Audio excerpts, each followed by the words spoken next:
Habari zenu. I can see nobody is answering, so I can understand. This is a very funny. I can understand. Kameza. Yes. Ni wewe. Wewe si mtu.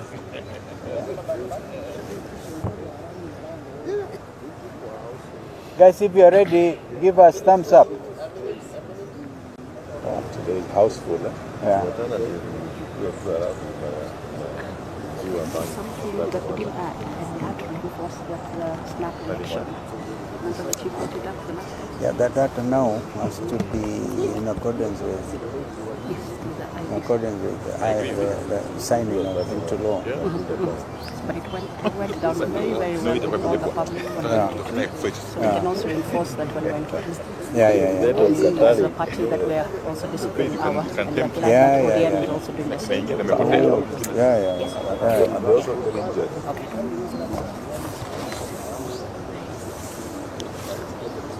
Who will give us the thumbs up?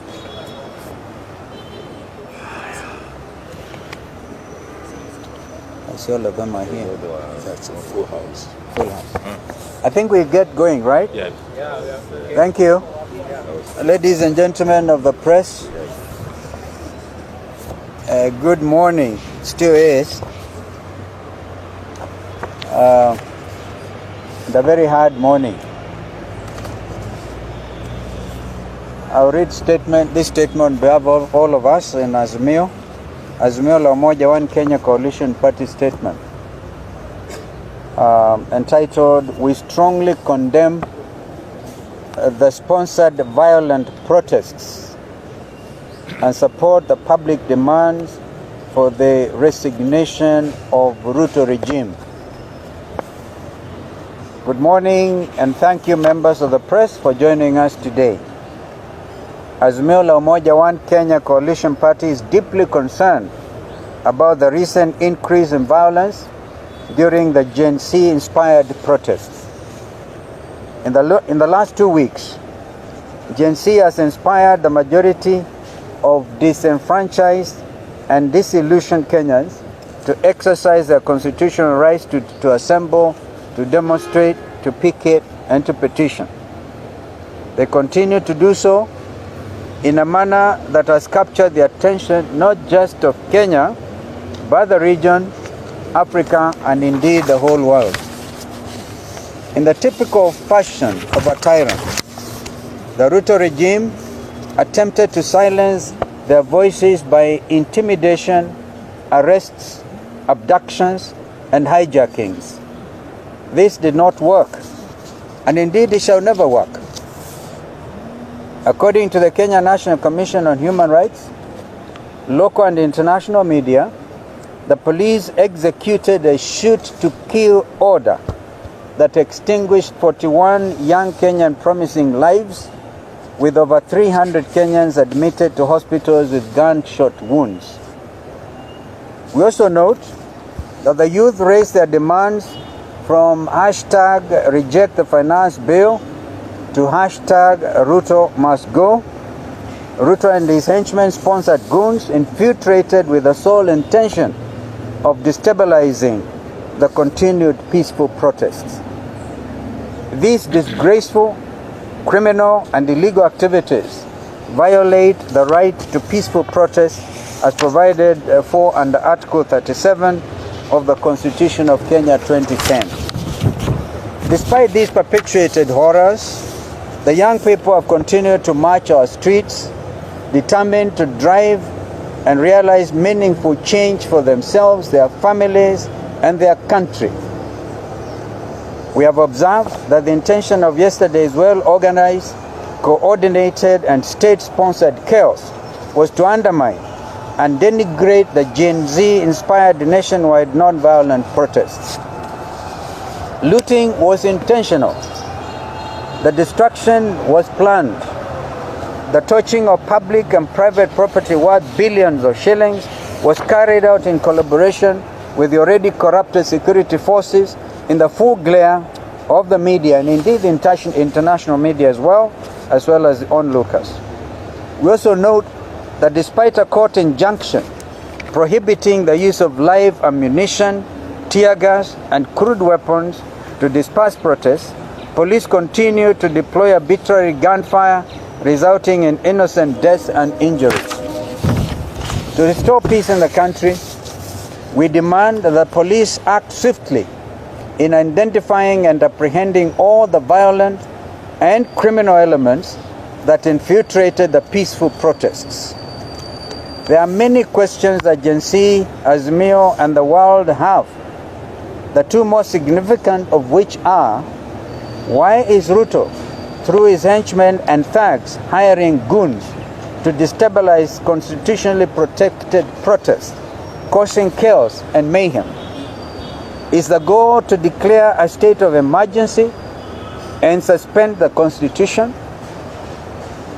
Given Ruto's blatant mishandling of the economy through punitive tax policies, increased domestic and foreign borrowing, runaway corruption, ethnic and tribal public sector hiring, and astounding capacity to splurge on domestic and foreign travel and other luxuries, increased unemployment and high cost of living, the growing dissatisfaction the Kenyan public was to be expected.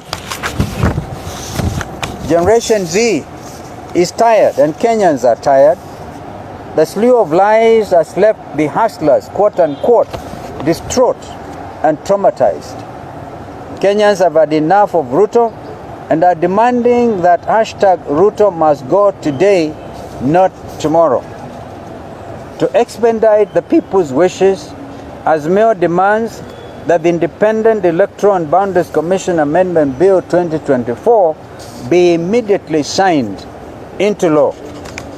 We are aware that this bill has been sitting on Ruto's desk for days now, and the Kenya Kwanza dictatorship is reluctant to sign it into law. As a coalition, we call out to Ruto and demand that he assent to this essential bill that allows citizens to hold their representatives in the legislature accountable. By the way, the Constitution says if you want to withdraw your member of parliament, you have to wait for 2 years. The 2 years are coming to an end on the 9th of August. So really, this is timely. We have officially, through our constituent parties mechanisms, put on notice all Azimio legislators who went against the wishes of their people. We are supporting the call for their recall. We continue to offer our condolences to the families of all those who lost their loved ones from the police bullets. We also wish those admitted to different hospitals quick recovery. We also note with concern the intention to divert the public attention from the real issues by purporting to adjust the salaries of senior state officers, members of parliament, members of county assemblies, and governors upwards at a time when the country's economy is not doing well. We urge our members to reject the salary increments. We call on all Kenyans to unite and defend the values of justice, democracy, and peace, for which this country has been known. As a coalition, we are steadfast in our commitment to advancing the interests of every Kenyan citizen. Finally, it is time for Ruto to take responsibility for all his actions. He has blood on his hands, and he should go to allow for a smooth transition of power. Thank you, and may God continue to bless our country, Kenya. I can only very quickly... Members of parliament. Sorry, we have 2 members of parliament, the leaders actually, the leadership of parliament, both Honorable Wandai and Honorable Mbui, the leader and the deputy respectively. Although they call them minority in that parliament, we never accepted the reality that they are not the majority and the deputy majority respectively. Mheshimiwa Wandai. Thank you. Thank you, Your Excellency. I just want to clarify to the nation, really, that first and foremost, it is a matter of fact that the Gen Z and indeed the public have been calling for the reduction in salaries paid to senior state officers and public officers, including members of parliament. And therefore, it would be insensitive for us as members of parliament to accept any purported salary increment amidst the rage that is out there. As a matter of fact, again, I want you to go on record that I, together with my deputy, Honorable Mbui, have rejected in totality the purported salary increment by the SRC. I think we need to give you and we are asking the National Treasury to reallocate that money towards employing the JSS teachers, towards employing health workers, and in fact towards helping the youth who are out there struggling to get gainful employment. I'll be, of course, together with my deputy, calling upon my colleague members to follow suit. Thank you very much. Thank you. Thank you. If there's something my colleagues may want to add, but you may have noticed that over the weekend, while in Kitui, I did call for